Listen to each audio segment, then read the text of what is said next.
इय्याका सिर्फ तेरी ही नाबुदु हम इबादत करते हैं, वा और इय्याका सिर्फ तुझसे ही नस्ताइन हम मदद मांगते हैं। हम सिर्फ तेरी इबादत करते हैं और सिर्फ तुझी से मदद मांगते हैं। इमाम इब्न तैमिया इबादत की तारीफ यूं करते हैं, इबादत उन तमाम कामों के लिए जामे इस्म है।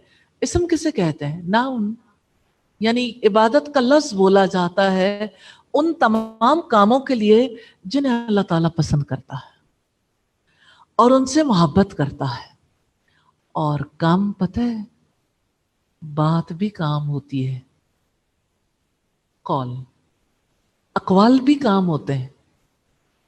जुबान का अमल नहीं है जो हमारी बात है। इबादत उन तमाम कामों के लिए जामे इस्म है जिन्हें अल्लाह ताला पसंद करता है और उनसे मोहब्बत करता है, वो अकवाल हों या आमाल, ज़ाहिरी या बातनी। अकवाल हों या ज़ाहिरी और बातनी आमाल हों। ज़ाहिरी आमाल कौन से हैं? जैसे निगाह का देखना, ये भी तो एक अमल है। कभी कभी आप कोई बुरी चीज देखते हैं ना, तो आप नजर झुका लेते हैं कि मैंने इसे नहीं देखना। ये एक अमल है जो अल्लाह ताला को बहुत पसंद है, ये इबादत है। कभी कभी ऐसा होता है कि आप कानों से कोई चीज सुनते हैं और आपको खौफ आता है कि ये तो अल्लाह ताला को नापसंद है। किसी के बारे में कोई गलत बात, गीबत, चुगली, किसी का इमेज ब्रेक कर रहा हो कोई और आप सुन रहे हो, या कोई सॉन्ग, म्यूजिक, किसी के मोबाइल पे बजने वाली टोन, कुछ भी, और आप कहते हैं मैंने ये नहीं सुनना, आप वहां से चले जाते हैं।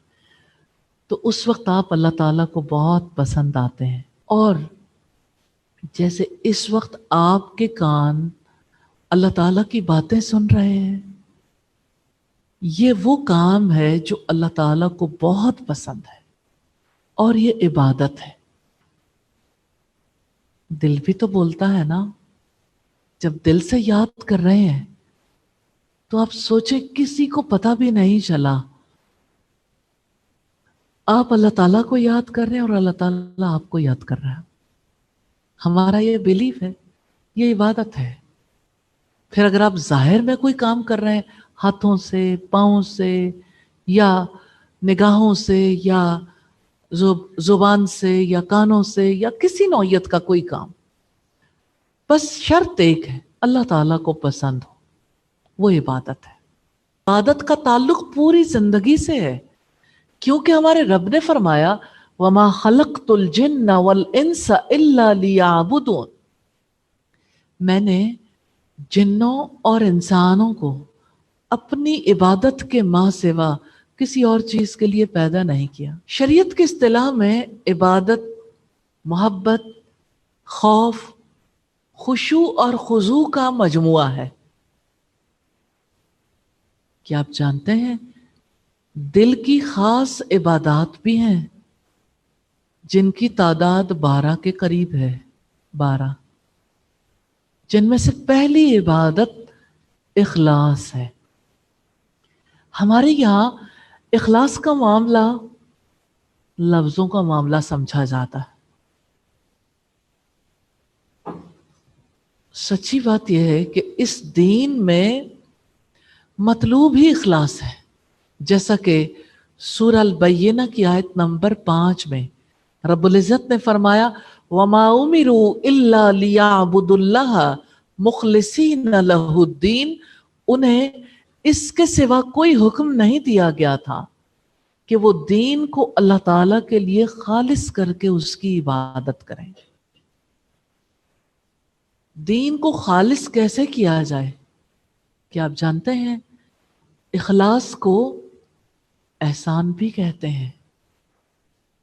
एहसान, एहसान को इखलास भी कहते हैं, क्योंकि प्योरिफिकेशन का अमल शुरू इस्लाम से होता है, अगले स्टेप पे ईमान आता है, और हाईएस्ट स्टेज है एहसान की, एक्सीलेंस की।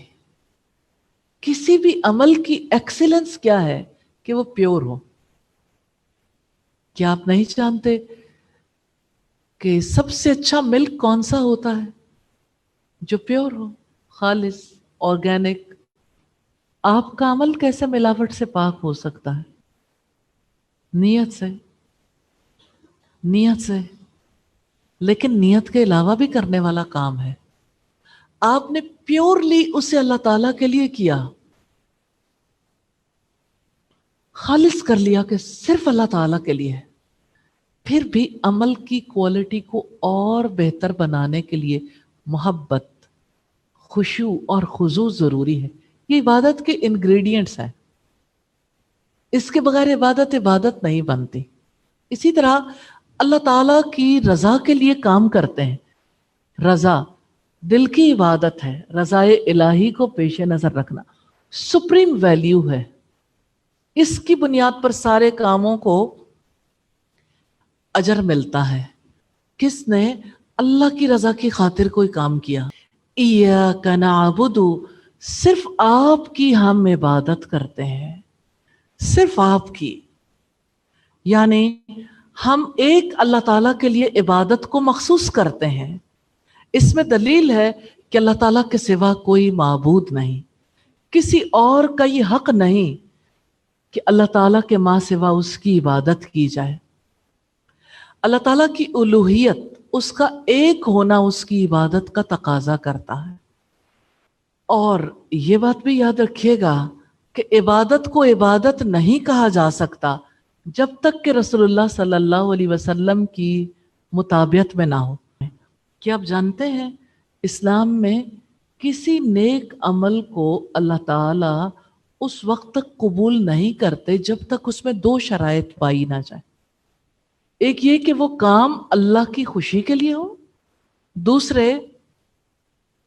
वो अमल नबी सल्लल्लाहु अलैहि वसल्लम की सुन्नत के मुताबिक हो। अगर एक शर्त ना पाई जाए, एक शर्त, लोग आसान लेते हैं ना, कोई भी काम कर लिया, चलो सुन्नत नहीं तो वैसे ही कर लें।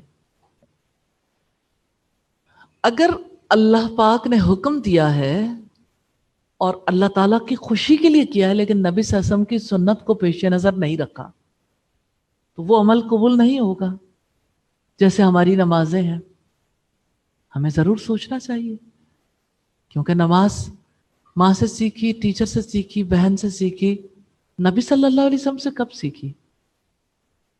आप सल्लल्लाहु अलैहि वसल्लम ने तो फरमाया, सल्लू कमा रायतुमूनी उसल्ली, नमाज उस तरह पढ़ो जैसे मुझे पढ़ते देखते हो। कोई शख्स ऐसा है जो सुन्नत के मुताबिक अमल करता है, लेकिन वो अल्लाह की खुशी के लिए नहीं करता, दिखावे के लिए करता है।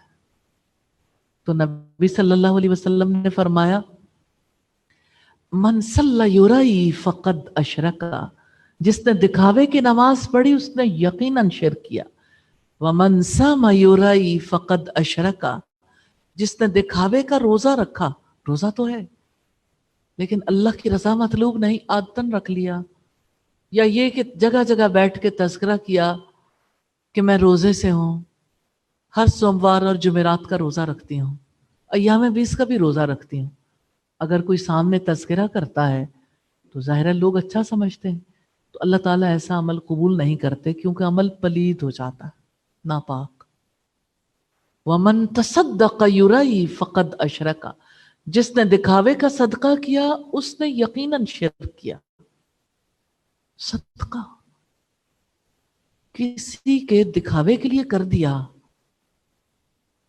किया तो नेक नियति से था, लेकिन अब जगह जगह बैठ के कहते हैं कि हमने इतने लोगों को खाना खिला दिया, हमारे यहाँ तो दस्तरखान जारी रहता है, हमने इस बरस इतने लोगों के साथ ये मामला किया, ये किया, सारा अमल जाया है।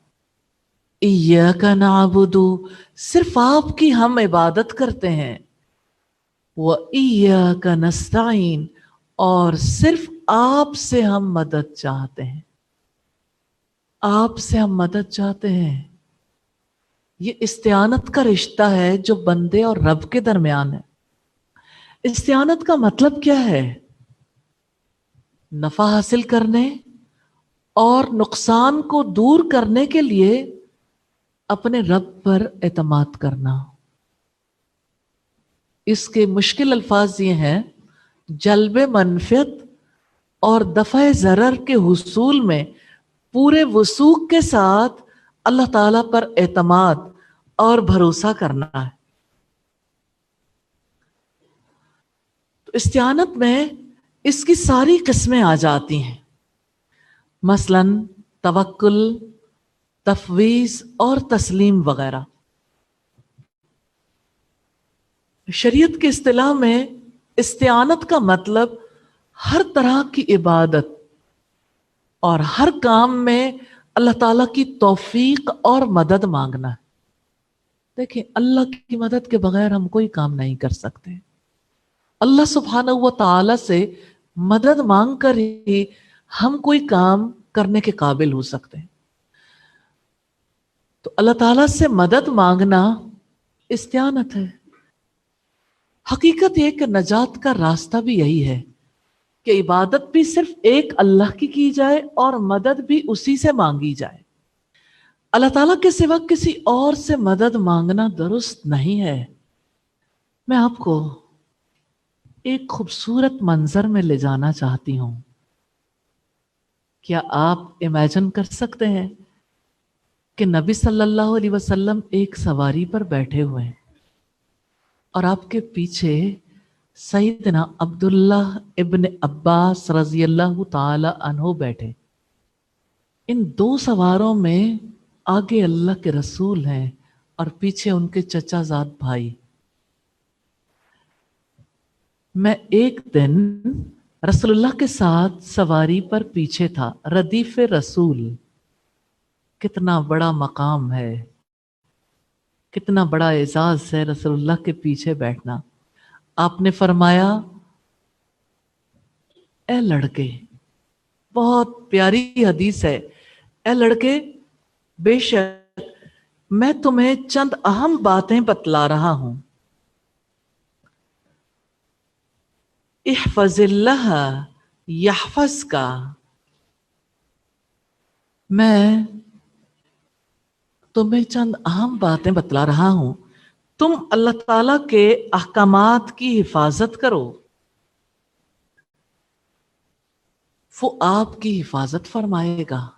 احفظ اللہ یحفظ کا، آپ اللہ تعالیٰ کے احکام کی حفاظت کرو، اللہ تعالیٰ آپ کی حفاظت کرے گا۔ پھر آپ نے فرمایا، احفظ اللہ تجدہ تجاہک، آپ اللہ تعالیٰ کے حقوق کی، احکامات کی حفاظت کرو، اللہ کے حقوق کا خیال رکھو، تم اسے اپنے سامنے پاؤ گے۔ آپ امیجن کریں، کتنی پیاری وصیت ہے کہ آپ اللہ تعالیٰ کے حقوق کا خیال کرو، آپ اللہ تعالیٰ کے حقوق کا خیال کرو، آپ اسے اپنے سامنے پاؤ گے۔ جب تم کوئی چیز مانگو تو صرف اللہ تعالیٰ سے مانگو۔ فَإِذِ اسْتَعَنْتَ فَاسْتَعِنْ بِاللَّهِ، جب تم مدد چاہو تو صرف اللہ تعالیٰ سے مدد طلب کرو۔ اور یہ بات جان لو، آپ نے جاننی ہے، وصیت ہے آپ کے رسول کی، کہ اگر ساری امت بھی جمع ہو کر تمہیں کچھ نفع پہنچانا چاہے تو وہ تمہیں اس سے زیادہ کچھ بھی نفع نہیں پہنچا سکتی جو اللہ تعالیٰ نے تمہارے لیے لکھ دیا ہے۔ اور اگر وہ تمہیں کچھ نقصان پہنچانے کے لیے جمع ہو جائے تو اس سے زیادہ کچھ نقصان نہیں پہنچا سکتی جو اللہ تعالیٰ نے تمہارے لیے لکھ دیا ہے۔ قلم اٹھا لیے گئے اور تقدیر کے صحیفے خشک ہو گئے۔ ترمذی کی 2516 نمبر روایت۔